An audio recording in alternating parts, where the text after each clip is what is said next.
Awesome. Well, we'll go ahead and get started here. In recognition of everyone's precious time, I want to thank everyone for joining us for the fourth and final agility session.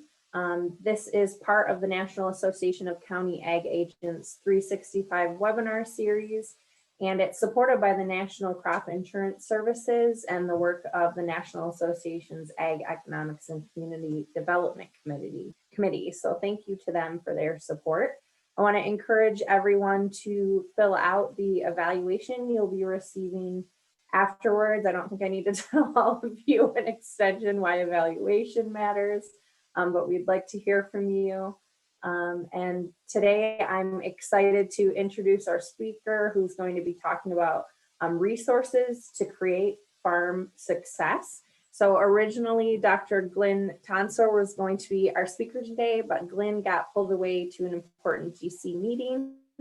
And Trey has graciously stepped up to provide this information. So Glenn worked together with Trey to develop the talk that we're going to hear today about creating resources to support farm success.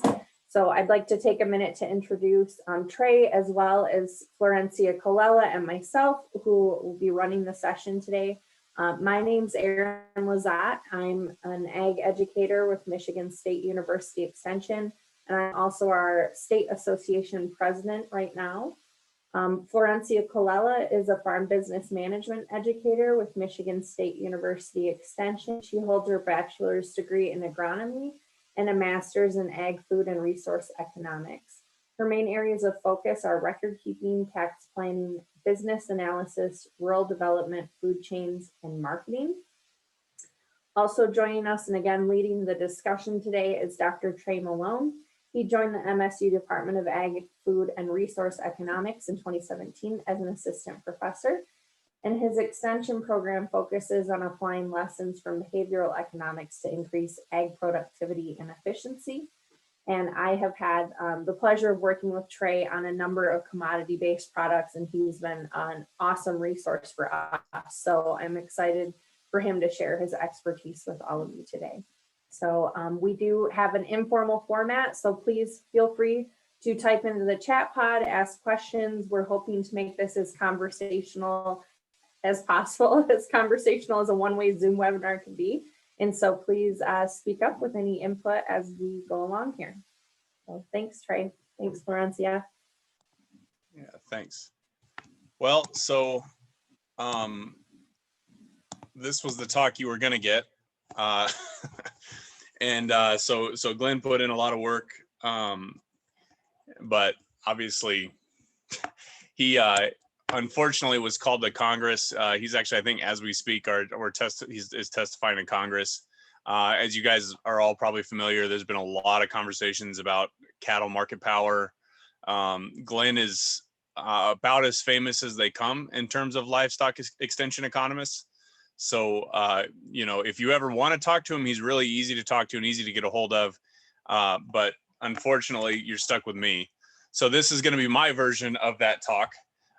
It's rooted in kind of the same objectives, though.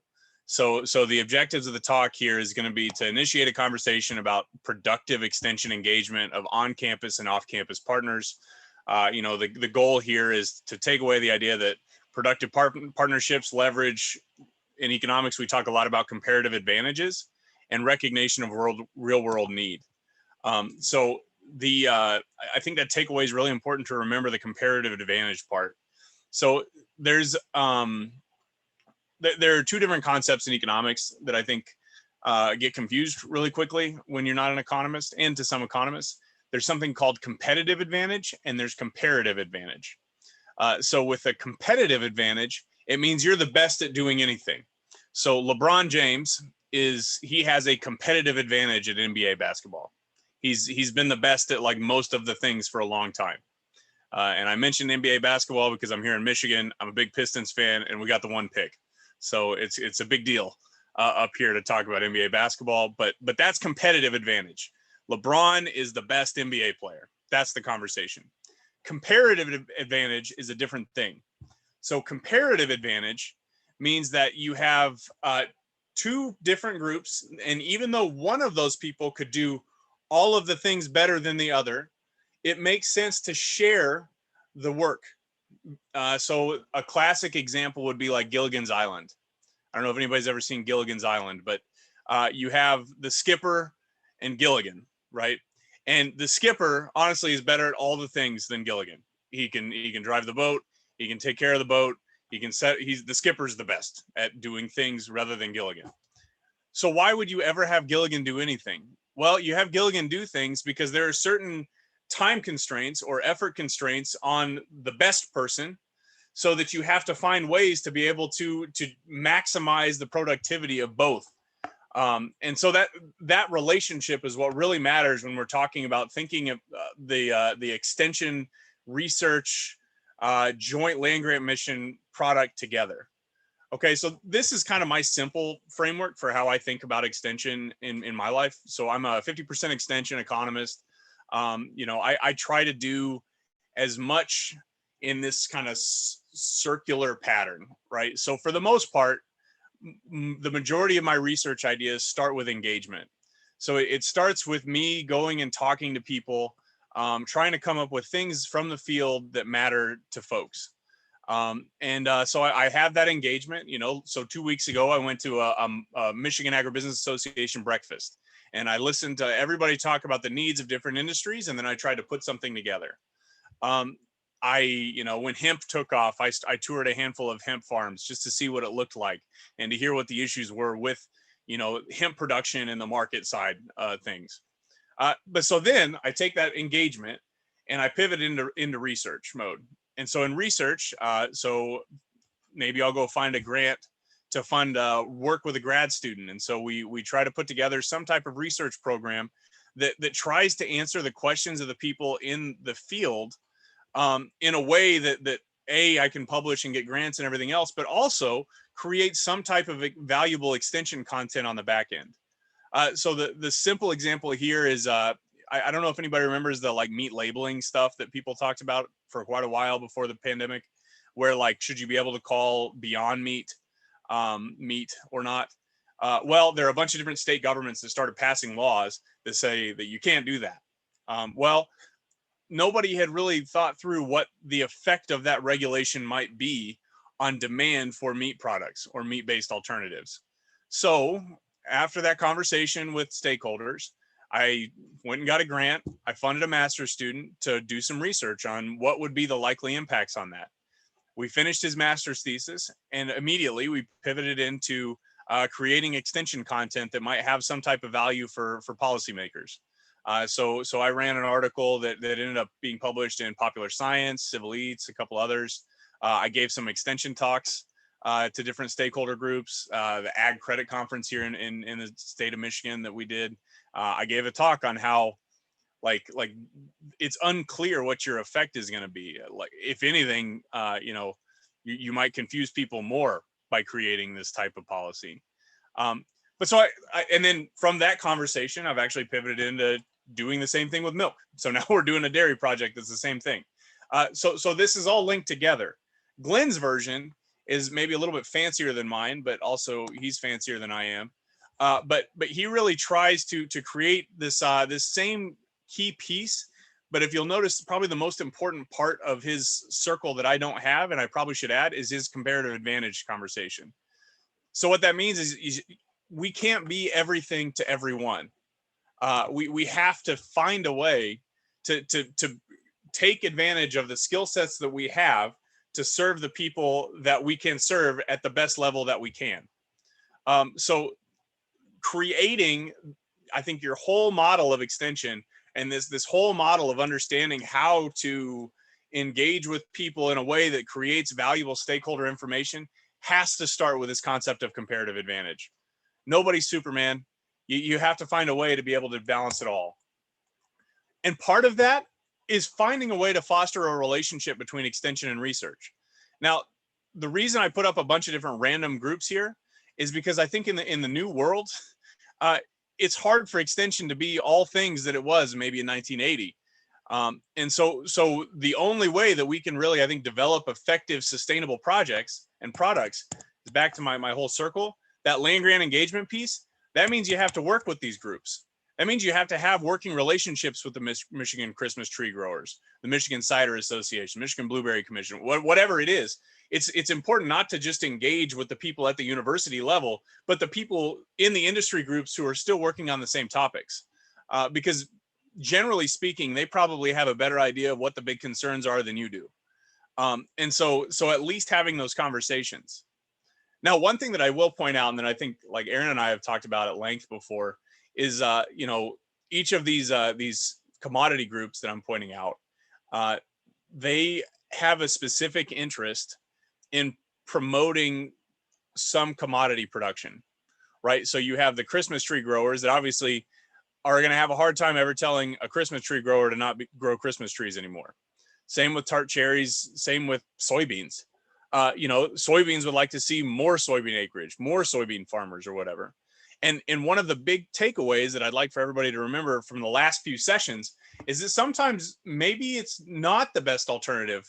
And in extension, we have to find ways to try to have that conversation where we don't get paid based on how many acres of soybeans or corn there are in the state that you live in. What matters to us is trying to give people good, accurate, unbiased, or as close to unbiased as information as we can get them, so they can make their own choices in terms of farm profitability.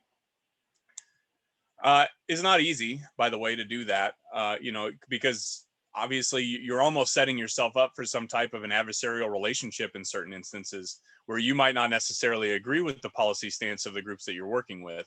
And I think this is, again, where my engagement piece matters. If you're actually having an active collaboration and conversation with them, just like a friend, a good friend is going to let you disagree with them sometimes. But if you're only at an arm's length, if you're not working, I think, more closely with that industry, it's going to be much easier for them to turn on you pretty quickly. And then it's going to make your job a whole lot harder. So I also just want to point out that, like, within one professor, there is all types of interactions that we're trying to foster at all times. So, in the last few years, I've given talks in so many different places, from like Stockholm to like state level policy interest groups to institutes, and we have this pressure and extension to try to do things that matter for the stakeholders in our states. But, and I'm going to say this, I think, multiple times in this presentation, it matters that there are all of these other connections and linkages across the country. And in a world of decreasing funding and decreasing faculty, it matters significantly that we take advantage of those interstate relationships as best as we can. And I think, just from my perspective, Trey, as an educator who's in the field, one of my main priorities when we get a new faculty member like Trey a few years back was to get Trey in front of our growers and make those connections early, and facilitate those relationships and connections, because I cannot provide as an individual these economic type of information resources that Trey has at his disposal. And on a different level, just like helping people understand and care about the industries that you're working for, connecting them on a human level to those industries. It's important both ways, right? To make those personal connections. And so, yeah, I think you all have a lot of things vying for your time. And so one of our major jobs is to be instigators, agitators, advocates for the growers that we work with. And part of that is being a good partner to the people that we bring on board. So making sure that we're supporting people and helping them as they learn about these new industries. So, I mean, I think it's fair to say that, like, when I moved to Oklahoma, or when I moved from Oklahoma to here, I knew nobody, nothing. I mean, a lot of these, like when we do a search for a professor, we're not looking in state to see who has the most connections in state. Odds are, when a new professor gets on campus, they know no one. And the reality is that, like, maybe some economists are really good with people, but the stereotype of like awkward economists is real for a reason. So like if you can try to like make that friendship as early as possible, like I think it's gonna pay dividends in terms of helping them identify the applied research topics that they might be interested in, but also just in terms of their quality of life on their university campus. You know, it's really easy in our field, and in probably most fields, to just become very siloed, and all the friends you have are people who do the same work that you do. And it's not a fun life, and it could be a much more fun, meaningful, vibrant life for an applied economist to try to make those contacts with people outside in the state that are really trying to confront the issues that we're researching. But I'll kind of circle back into that. What I think we've spent a fair amount of time talking about like diversified farming and kind of what that means. You know, I think some people like put the phrase local on it. The word local, people get really touchy about what that means. I've got a paper where we looked at like what consumers at least think local means, and what we kind of picked up in a lot of it was that they actually more so mean like relationships more than they mean distance. So, you know, I live in the town where they make red Solo cups, but I don't buy red Solo cups thinking it's local, right? So like it's not, that's not how this works. And so really what we are trying to think about is how to I don't know, facilitate diversified farm systems on farm or just in the region that we work in. And the federal government honestly has a lot of interest in doing the same thing. So, you know, there's a paper from a couple of years ago from an MSU grad and Don Tilmoney McFadden, who's amazing. But I mean, the government between 2019 and 2014 sunk $1 billion into diversified local food systems. And that's 2019 and 2014. That's ramped up since then. I mean, the amount of money that's been spent on these types of producer level and consumer level programs is getting pretty high. For context, just recently, the Biden administration is looking to invest $4 billion, and what they call it is strengthening the food system. Now that can mean a lot of different things, but one of the key pieces that they're really focusing on is, again, this diversified system where they try to create less of a consolidated food industry. And from an economics perspective, we could argue that forever about whether there are benefits and costs and the benefits outweigh the drawbacks or whatever. But regardless, there is going to be a lot of money coming into the system trying to find effective uses of that money to support the things that we're trying to do. So just keep that in mind, particularly when you're trying to work with faculty, because that money, I think, is going to create a lot of opportunity and ability for faculty to engage with you in ways that they maybe haven't in a while. Okay, so one of the first things that I think matters, and this is a Glenn point, but I completely agree, is you need to identify the real world need and issue to address. I mean, the reality is there are more questions and issues that we can reasonably address. There's more questions than answers in a lot of things, particularly when you start working in minor crops. You know, there are a bajillion row crop insurance papers. There are many fewer tart cherry insurance papers.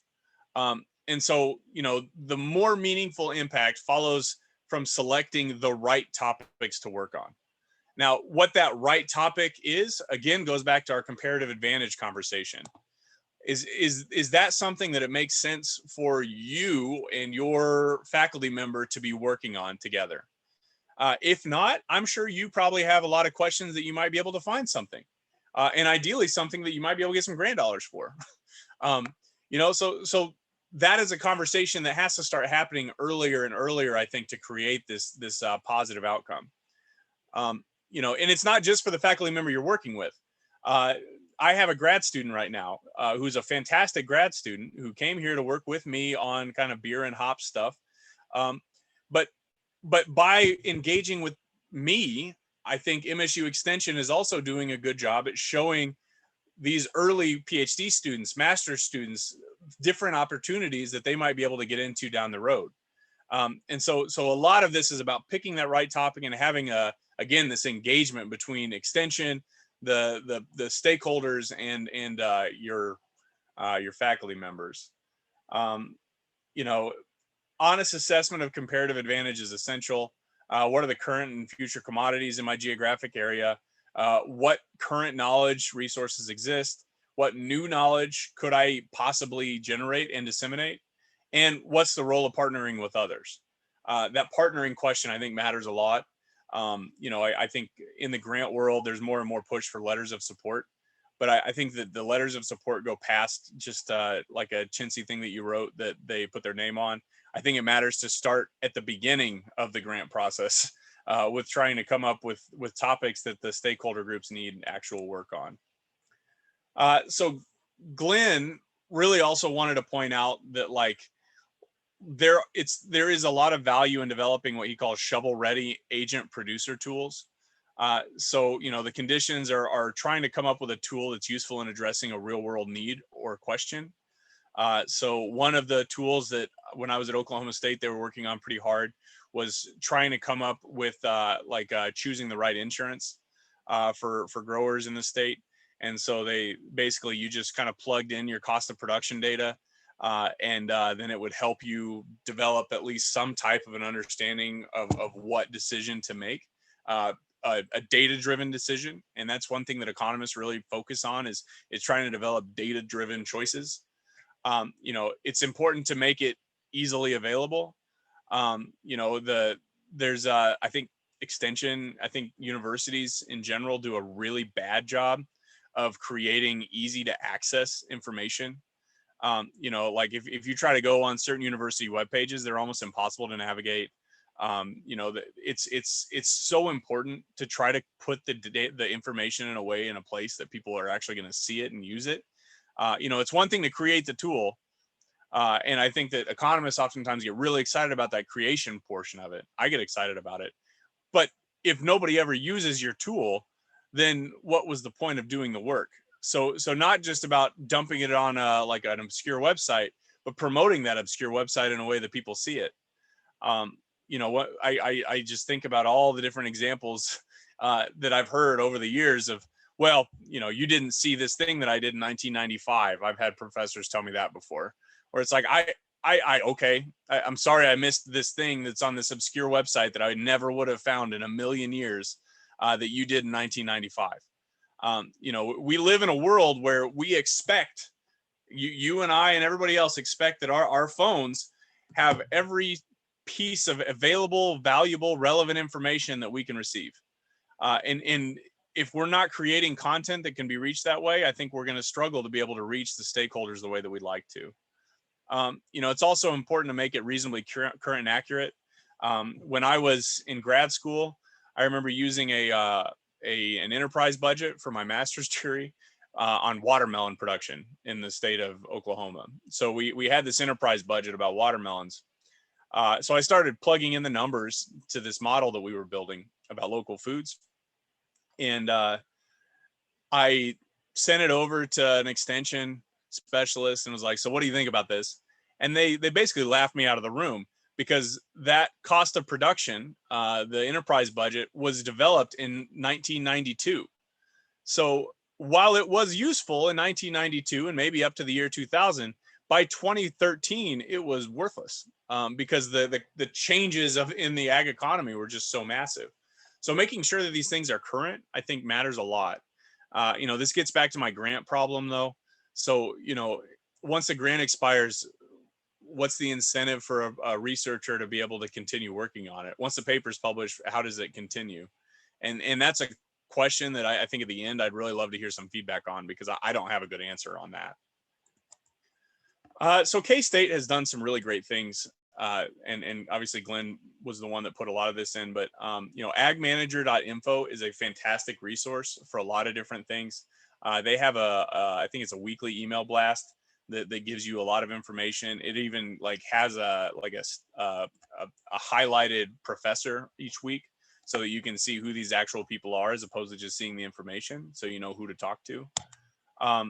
They create livestock budgets. Glenn wanted to point out that users can click the print button in any section to obtain a 3-page report.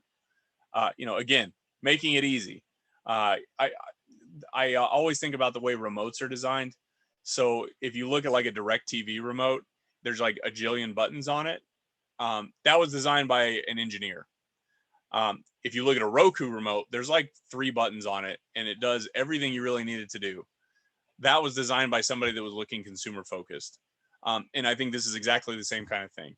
Even if you have all this information, what matters is that it's easy to get to.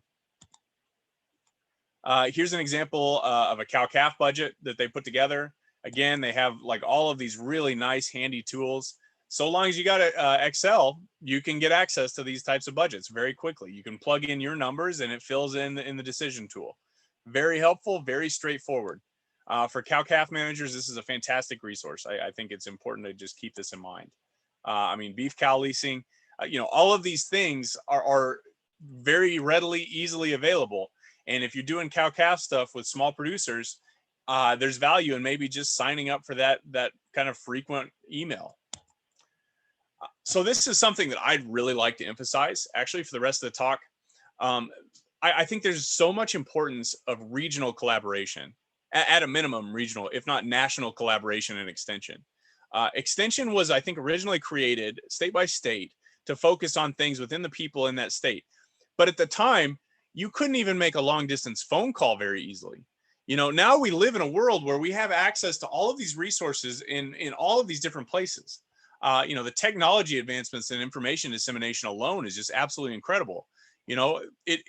Somebody on this call could be from Ghana and they could still have access to the same information that I do. It's incredible. Relative to where extension started to now, it's a transformative process.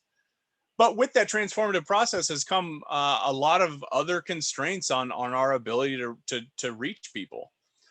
So you have changes in consolidating agricultural markets, which we've talked about a lot in this. The way that different smaller numbers of producers are creating more and more of the output. That really changes what the objectives are for I think extension specialists. Declines in state level funding really matter. It's most extension is very largely influenced by what type of state dollars are available. As somebody who came from a very traditional land grant college in the South to Michigan State University, the funding models for extension in those two places, I didn't even know that there was a funding model like what Michigan State has. So that matters. The state level funding matters a lot. But the one that I think, I don't know that people really think about it enough, but especially if you're not on campus, I promise if you're on campus, the reductions in tenure track faculty lines has been painful for our ability to try to do the same types of things we could in 1985. I looked at a list of Michigan State Ag Econ from 1993. There were, I'm not joking, 25 people with the same job that I have now. 25. Since I've been at Michigan State, my department has lost 23 PhDs. I've been at Michigan State for 4 years. We don't have the same number of tenure track faculty. And with that decline in tenure track faculty lines, there are more and more expectations for the people who are left on campus to try to serve as many people as possible. So, like I said, back to this friend conversation, honestly, if you can just go make friends with the faculty, I think you're going to be way better off because they're drowning. I can all but guarantee you, if you have early career extension people at your school, I can almost promise you that they're drowning in work right now. And so it's not really about what they're doing for you. It's sometimes maybe it's what you can do for them. It's a different world than it was when people were getting those massive extension jobs back in the 1980s farm crisis. We're not getting the same support that we did then. So I'm going to highlight some of the different groups of extension economists right now that I think are doing really great regional work that's kind of operating across state lines that I think matter a lot. I know we're talking about cow-calf, but there are a lot of parts of the country that there are a lot of small cow-calf operators still. And not to mention, I went to Oklahoma State. It's arguably the top, if not top 2 cow-calf operation extension operations. So these are 2 guys and then Kenny Burline. But 2 guys that I went to grad school with, Josh Maples and James Mitchell. So they're about my age. They have put together what I think is a fantastic newsletter that comes out every week, where they're doing kind of very specific cattle market notes. They describe things very nicely and cleanly. They go into why this just came out yesterday, why corn futures matter for cow-calf operators. And so there's a nice little 500-word description of what's going on there, why it matters for what's going on. So they put out this newsletter, which if you don't subscribe to the newsletter and you're interested in this field, I would very strongly recommend you do subscribe to it, regardless of where you live in the country. They've done fantastic work on what's going on with the drought right now and how that drought is likely to affect not just where the drought is, but the people who don't live in the drought areas in terms of prices. But it's very helpful.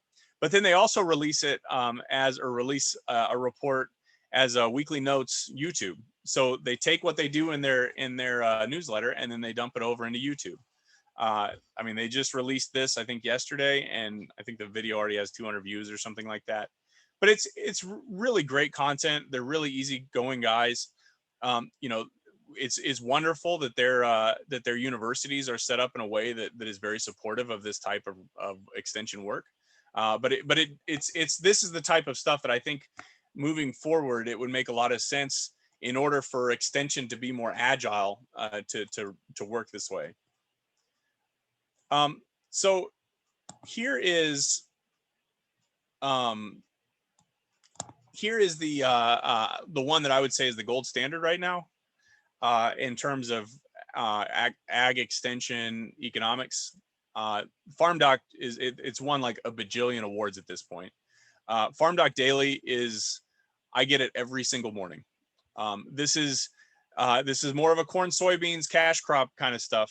But in terms of giving you and providing you a pretty deep context in what's going on in marketplaces, they pull content mostly from Illinois. It's housed at Illinois, but there are people who write it from Purdue, from Iowa State, all over the place. If you wanted to write something and get it out to a lot of stakeholders quickly, FarmDoc Daily is the way to go.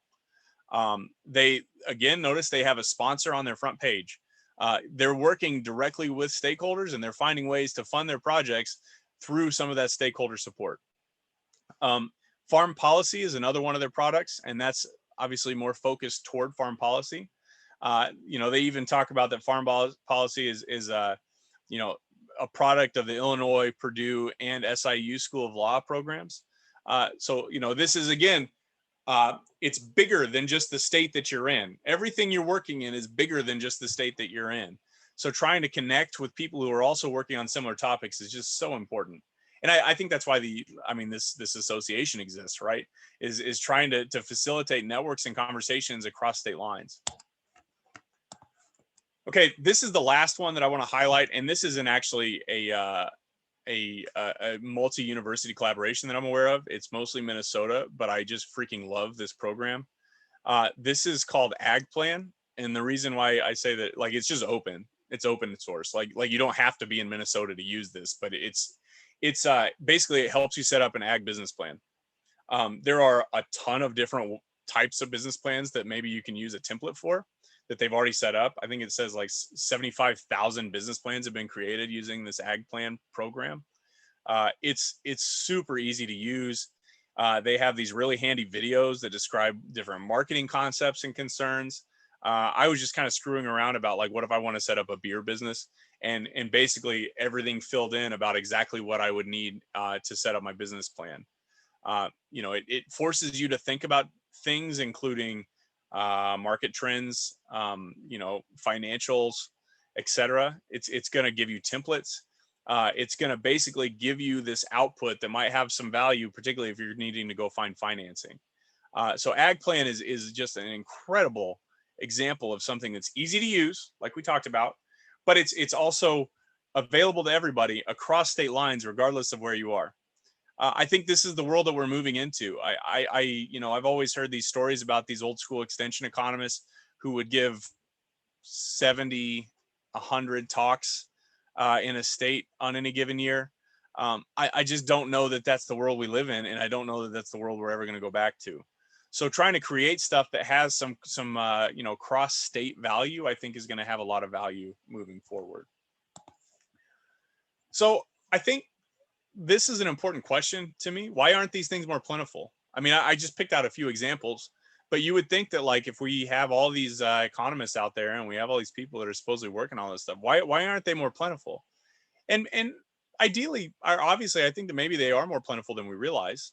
You know, maybe we just don't know because again, maybe people aren't very good at highlighting and emphasizing what they've been doing. But also, I think there's a massive incentive mismatch here. And I don't know how to address this. I think some schools have done a fantastic job at addressing it, but I think there is also a lot of concern about what it looks for like in the long term. So again, this was my basic model. Then you go talk to the people, stakeholders, go do the research, then you coordinate with extension while you're doing all this stuff at the same time. You extend your research, then you start it again. But here's the reality. This is all, for the most part, that my department cares about. Like it's just, it is. You know, faculty background. So to get through our PhD program, for example, nobody asks a question about if you've ever worked on a farm or even stood on a farm. What my PhD program asks is what's your math background? If you have an economics undergrad, you're probably not going to make it through our program. If you have a math undergrad, you still might not unless you're through real analysis. I don't even know if you guys know what real analysis is. I didn't, but it matters. And that's what we focus on is the math background. We have incredible grant pressure on campus. I was told when I got here, and I've now learned that that's not true, but I was told when I got here that I wouldn't get tenure at Michigan State University unless I brought in $1 million in grants in 5 years. I mean, that's a huge number to me. That matters. And particularly it matters when we're talking about these more kind of niche-y, unique business plans, because A, the size of the pot is not as big, but B, what happens if I find that maybe in a paper or some research that maybe we don't need to be incentivizing that type of local farming? Maybe I find that like get a grant to research hemp, and I find out that like, well, the part of Michigan that we were thinking was going to grow the hemp probably doesn't need to be growing the hemp.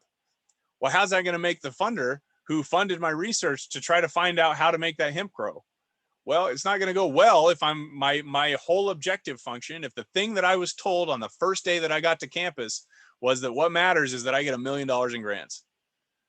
So that incentive mismatch, I think, matters more than people realize. The other one that really matters, and this is what they tell you in grad school, it still matters, but when you become a professor, you realize it doesn't matter as much as they say, but it still matters, is there's a huge pressure to publish in top journals. Okay, so the best journals can take well over a year for acceptance. We just had a paper that started out as an extension project where we were looking at terroir and hops. And I actually literally got requested from a journal to submit a paper that would do regional beer stuff. Terroir, meaning that beer is unique based on the flavor profile of the place that the hops are grown. That felt like an obvious choice for me.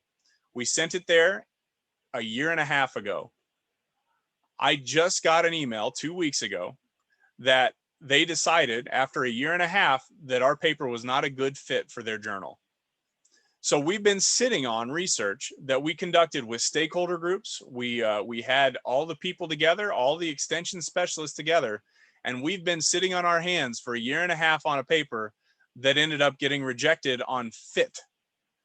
Okay, now that's frustrating, and that's an extreme example. Frankly, it's the worst I've ever seen. I will never again in my entire life submit a paper to that journal. I will be mad about that until I die. But and I'll keep talking about it until I die because it's unacceptable. But this is the world we live in, when our acceptance rates of our journals in economics are often under 5%.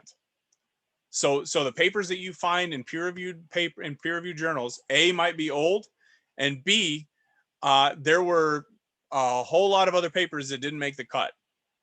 Okay, so that means that when we try to choose our research projects, we are doing our damnedest to not just try to serve the stakeholders, but also there's a very big emphasis in trying to pick the things that might, on the off chance, have the luck of going into one of those journals. And so that pressure is very hard, I think, on campus to deal with. And so I wanted to open this up kind of at the end here.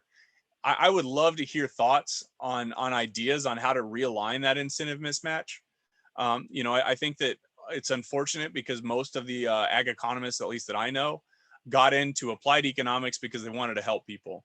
They're doing this, that you could go be a theorist in economics and you could just study like, Robinson Crusoe problems or whatever. But the reason you got into ag econ is because you wanted to do something that was meaningful to people. But the incentives pull us away from that.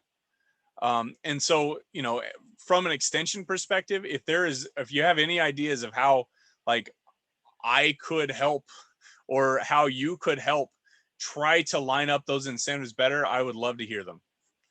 So with that, I'll just kind of open it up. I know I got about 40 minutes, so I think we have some time here. Yeah, we did have, Amanda, thanks for reminding me the chat is disabled for participants. So Q&A, if you want to make a comment, we did receive in the Q&A just the comment that it was really interesting to hear that MSU Extension Ag Econ faculty are also feeling like they're drowning, and that this participant and their colleagues were just saying the same thing, that they're really feeling overly burdened. And I think I can echo that from the field perspective that we are also seeing the same thing with shrinking numbers. And so one of the things I heard you say that I really appreciated, and I think is reflected in our national association, is the idea of working and sharing resources and expertise regionally, which I don't think is just like a great idea now. I think it's just like the way you've got to go. I mean, I'm feeling very glad that we have Trey at MSU and he's been working with us, but I also work with weed scientists from Iowa State. And, we need to think in the same way about the way we've started sharing, I think, that crop management expertise regionally and nationally, with sharing this economics piece regionally and nationally. Because certainly we can't have, a beef expert, econ expert at every university anymore. And we can't have a cherry econ expert at every university anymore. And so I think thinking strategically about how we share those responsibilities and resources is really valuable. And it's probably a conversation that might even be best led by extension and ag extension people. So we've got some more Q&A. So can you pitch an idea directly to the publication? Can you collaborate across state lines with other extension researchers, and the grant money apply to everyone? Yeah. So can you pre-pitch an idea and get some sense of whether they're interested? No. So, okay. So I guess, so you guys can ask any question. So since I've been to Michigan State, I've been here 4 years. I've published 36 journal articles, which the average academic publishes something like 1 or less a year. So I've been pretty successful on the publication side. I've also been pretty successful on the grant side. But my program is very unique relative to almost any other person I've met in our field. I think getting back to this overwhelmed thing. So as of right now, I am the senior most extension economist in my department. I've been in extension in ag econ longer than anybody else at Michigan State University. And so, that alone, I think, tells you a lot, right? That we have this, we're turning the turnover right now. The churn in ag econ is massive in this space. You had all these folks that were hired in the 1980s in an effort to try to respond to the 1980s farm crisis, who are all retiring right now. And so they're trying to find new people. And so all of these new people have none of those institutional relationships that people had before. So a lot of my effort has really gone into trying to develop and foster those institutional relationships. I've been extremely fortunate that Michigan State Extension specialists have been super excited to work with me and super supportive of my work. I know plenty of other colleagues across the country who have had different experiences where they get to campus and somebody says, "Oh, well, you're the new Don Ricks," or whatever it is. And I expect you to do all the things that this guy did from 1980. Well, it's not the world anymore, and I'm not that guy. We have different incentives than what it was in 1980. In the 1980s, yeah, you could totally like just send an email to the editor, or not email. You could call the editor and say, hey, this is a thing that I want to write. Also in the 1980s, remember I said the publication acceptance rates are about 5% for the top journals. In the 1980s, the acceptance rates were over 30%. So the world has changed in terms of how we have to strategically approach research. And it's gotten really difficult. I will say that if you can help them write the paper, and if you like, I have a whole rubric that you basically just fill in the dots for these research papers.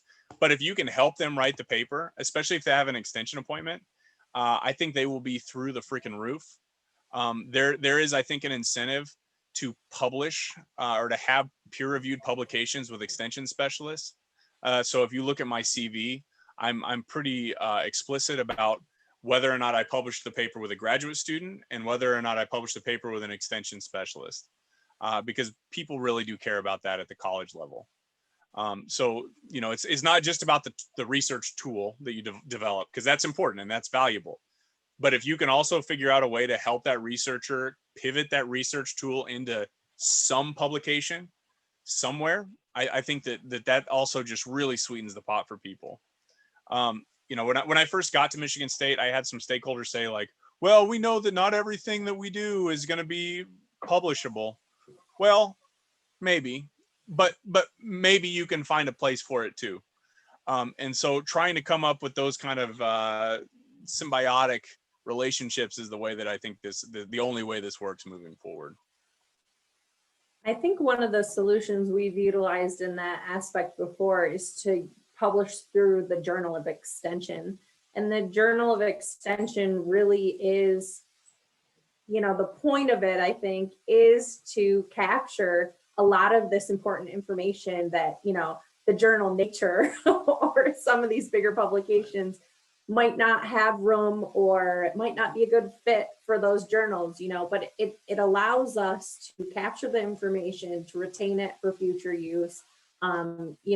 Another option is to consider the extension publication system, which I know is not the same as a refereed article, but it is, again, a way to capture that information in perpetuity, to keep track of it, to organize it, and it can also be some brownie points in some departments.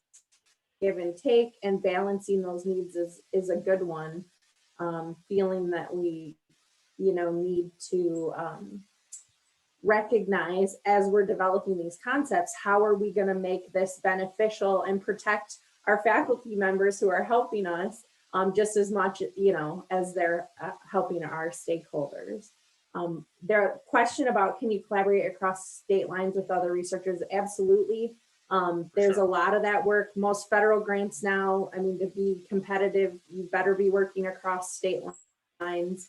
I think where it does get a little tough is when we come back to specialty crops, and maybe I'm just like playing the world's smallest specialty crop violin over here, but I think it's tough to get federal funding in general for specialty crops, and sometimes it is geographically specific, but you're going to be more competitive if you look nationally, even if you end up breaking it up geographically and saying, hey, these are going to be different projects depending on where we are in the country. And I think that's okay.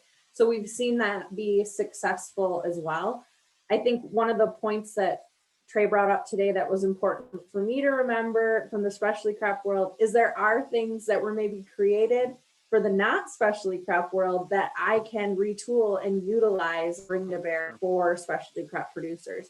So there's, tends to be more money and more investment in larger acreage crops, and thinking about how we can modify or not reinvent the wheel with some of these resources is great. I'm really excited about that business plan resource. I'm definitely going to be checking that out and hoping to utilize that with folks in the future. Well, so as an example, so on this kind of do the grant dollars apply to everyone? People get really weird about credit on that stuff, but I I don't know that it matters that much. At least my impression is that they want to see that you're like, from my experience in the 4 years that I've been at Michigan State, they generally are like, they just want to see that you're supporting grant research or grant funded research. The biggest grant that I got was so I'm on this aquaculture grant. I frankly, I knew nothing about, I still don't know that I know that much about aquaculture, but I'm doing the consumer side of it. In the state of Michigan, we have like probably less than like 40 aquaculture producers. So had we submitted an aquaculture grant, I'm not sure that we would have been able to pull in $1 million. But we did a regional aquaculture grant where we looked at the regional production of aquaculture across Purdue, Illinois, like the Illinois, Indiana Sea Grant, Minnesota, Wisconsin. And with all of us combined, we got a huge grant. We've been able to do some really cool stuff. So, it's doable. And, so that's something that I think it has to happen if we're going to be able to try to get money for these minor crops, like exploring the chestnut potential in Northwest Michigan is probably going to be a hard sell for big grants, but exploring the redevelopment of the chestnut industry across the United States, well, that might be a ticket. So, it's reframing the way that we think, I think. And I think that leads nicely into one of the other questions, which maybe you hinted at there. Do you feel that collaborative work is rewarded by universities? And I'm not sure if there's kind of internal and external collaboration, industry collaboration, university. I mean, there's all different forms that can take. Well, so if you look at my reappointment letter for when I'm going up for tenure and reappointment and stuff, my reflection essay or whatever, within the first paragraph, I talk about how many different co-authors I have. The reason I did that was because the chair of the tenure and promotion committee told me that is a very, very strong part of your application or your tenure packet, is how many different people you've collaborated with since you've been here. Now, in economics, pure economics departments, collaborative work is actually discounted. So if you're trying to talk to somebody in an econ department, not ag econ, but econ, it matters a lot how many other people are on the paper. If you're on an ag econ department, that is not, it's great, wonderful. And if your person is extension, like if you're trying to work with somebody with an extension appointment, even better if they can come up with ways to publish papers with you and really emphasize when they go up for tenure that they're actively collaborating on research with people in the field. From an extension perspective, I think that's it's wonderful. I think they really like seeing that. Yeah, I think it's interesting because my experience with that has been they really love to see national, regional collaborations. But now that we have so much pressure on us to produce numbers and outcomes and outputs, it can get dicey within your organization where you're collaborating. So when I'm collaborating with somebody from Ohio State, they don't care that I'm reporting collaborative work together under my name, under my thing. But at MSU, within the system, if I have people I'm collaborating with, we have to define our roles, who did what. I mean, it is less, it's hard because everybody needs to have ownership over enough to show that like they're doing enough, So I think sometimes it is difficult and counter collaborative on some levels with the new reporting systems. At least what we have at MSU, it makes it highly competitive. And so there's more, people want more leadership roles and less reporting roles because they don't get as much credit for those. But I would say for me, at least regionally, statewide, it's very encouraged that we have a lot of connections. So.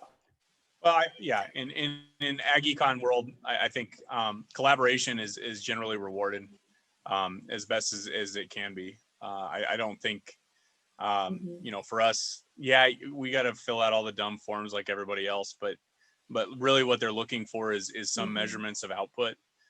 In terms of like grant submission, if you're trying to get an ag economist on the project, I think, you're pressured to come up with output, right? Like some type of deliverable. Adding in some papers to a deliverable, if you've already done a lot of the research, is not that hard. so that alone, I think, would be maybe a valuable step in terms of getting your numbers and creating a more robust collaboration that would be more rewarded, at least on campus. Yeah.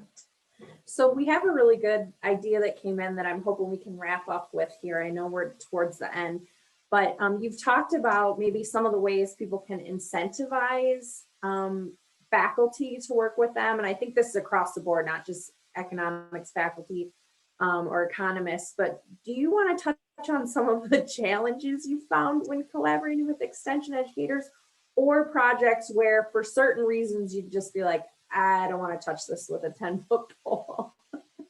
I mean, I'll talk about anything, you know. I guess there's also a question there about why the departments have moved the way that they have.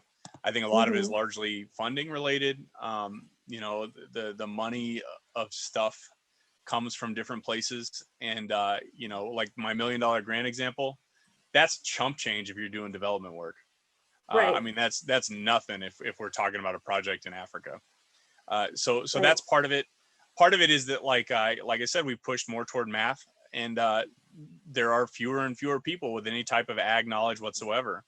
Back in Oklahoma, I was probably the least ag person in the entire department. Here, I think I'm probably the most ag person in the entire department. And a lot of that has to do with funding models. My experiences on campus and working with people in the field and hearing about people who are working in the field is that I've learned that I have to have thicker skin. I think that there is, and people can argue with me if they want, but I think that there is this belief out in ag, at least, that people with a PhD don't know anything. And so I feel like when I go to talk to stakeholder groups, sometimes the assumption is that I'm an idiot because I have a PhD. And so I think that alone is something that is I think hard for somebody who, like me, values education. I don't know how to solve that. Maybe there's a role for like the extension educator in trying to bridge that gap.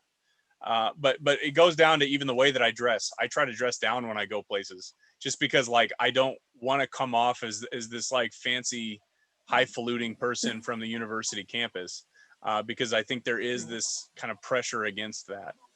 I don't know that I've had too many bad experiences with extension in Michigan. I do know that when I was at a grad student, I got asked to give a talk. They didn't pay for my gas even. They just expected me to be there.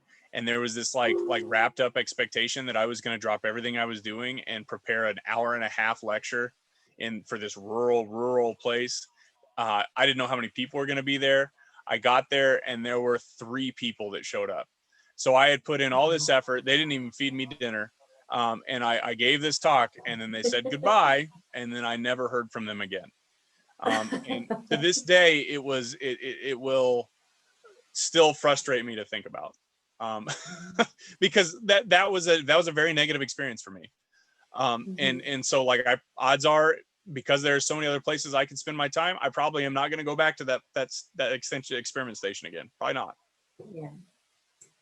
Well, I hate to cut off the conversation because I think we can continue to go down this trail for quite a while and there's a lot to talk about. But I want to thank Trey and Florencia for joining us today. I really appreciate it. I want to thank Scott for hosting and adding panelists and all the craziness. And I also, again, want to thank our National Association's Ag Economics and Community Development Committee. I hope that this series has gotten people thinking about reaching out to their ag economists, talking regionally, nationally, looking for resources, and continuing to pursue these important avenues for growers. So again, please take the survey when it comes out, and we appreciate everyone's time. Thanks.